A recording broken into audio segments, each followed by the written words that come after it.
ओडिया को लेकर आज अस्मितार कथा आज उठी। आज ओडिया संकट रे अच्छी। आज ओडियार अस्मिता आज संकट रे अच्छी। ए कथा सत कि नहीं भाई माने?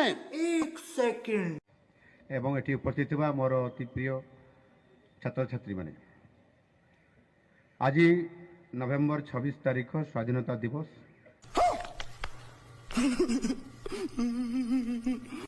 आज नवेम्बर 26 तारीख स्वाधीनता दिवस। एकदम ठीक कथा। ओडिया अस्मिता संकट अच्छी।